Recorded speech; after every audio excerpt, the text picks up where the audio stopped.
पहिलं इंग्रजांना खाल्लं, त्याच्या आधी आदिलशाही, निजामशाही, कुतुबशाही, रजाकारी. अरे 1000 वर्ष या गोरगरीब मातीची सेवा करणाऱ्या शेतकऱ्यांना साऱ्यांना खाल्लं.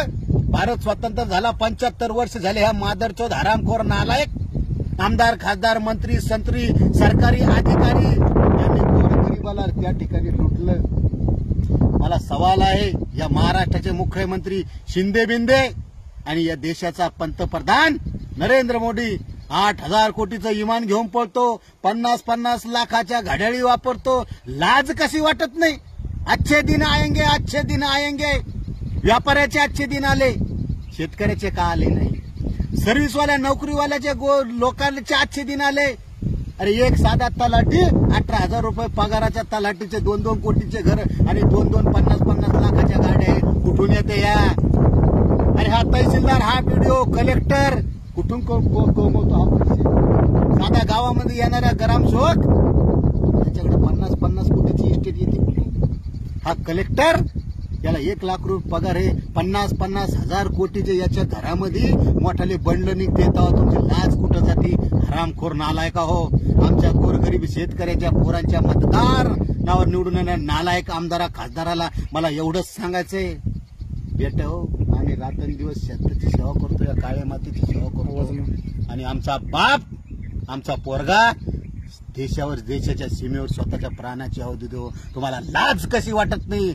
हरामखोर भाडव्या हो. आमच्या मतदानावर तुमच्या लेकरा, तुमच्या बायकाला, पोराला साड्या घेऊन 5-5 कोटीची गाडी घेता आणि आम्हाला शेतकऱ्याला कर्ज काढायचं 2 महिने सातबारे घेऊन उभा करताल. तुम्हाला लाज कशी वाटत नाही? इंग्रजाच्या पोटच्या हो. अरे इंग्रज बरे, ते निजाम बरे, अरे ते औरंगजेब बरा, ते इंग्रजांना रेल्वे काढली. अरे तुमचे पोल 2 वर्षामध्ये खसाळून जाते. तुमचा रोड कधी इंजिनियर खातो, कधी मंत्री खातो, कधी तहसीलदार खातो, कलेक्टर खातो. अरे भाडव्या हो, स्वतःच्या मायची लाज वाटू द्या. ज्या 7 लाख क्रांतीवरील स्वतःच्या प्राण्याची आहुती या भारत मातेला, महाराष्ट्राला, या मराठवाड्याला स्वतःचा रक्ताचा सडा वाहून या भारत मातेचं स्वातंत्र्य अबाधित केलं. लाज धरा. भगतसिंग 23 वर्ष फासावर गेला. कशासाठी? यासाठी. हरामखोरा हो, नालायक. आणि 1 कोटी, अरे 1% लोकांकडे 70% इस्टेट आली कुठून? अति श्रीमंत होतोय, गरीब होतोय. मी सरकारला एकच सांगतो, आज मराठा आरक्षणा संदर्भात तुमच्या पायाखालची मातूस सरकली. उद्या हा शेतकरी दांडके घेऊन तुमच्या घरात जावा घुसन ना, आणि तुमच्या लेकरा बाळाला बाहेरून हिसाब विचारण. अरे आम्ही उलटे आहोत आणतो का? आमचं कर्ज फिटायला तयार नाही, आम्हाला 4x4ची खोली बांधायला पैसा उरत नाही. अरे शेतकऱ्याच्या पोराकडे 10 रुपये तंबाखूचा पैसे घ्यायला राहत नाही.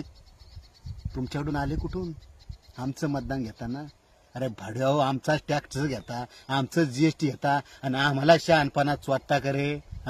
आणि ज्या दिवशी हे साऱ्या मराठवाड्यातील तरुणांना, या महाराष्ट्राच्या तरुणांना घराघरात कळ ना, आमदारा, खासदार हो, मंत्री हो, अरे तुम्हाला घराच्या बाहेर तुमच्या ढोणावर त्या ठिकाणी चापटणं आणल्याशिवाय हे शेतकऱ्याच्या अवलाद राहणार नाही. एवढंच सांगतो, सावधान राहा. आणि येणाऱ्या काळात तुम्हाला घराच्या बाहेर कसं निघू देतो बघतोच आम्ही.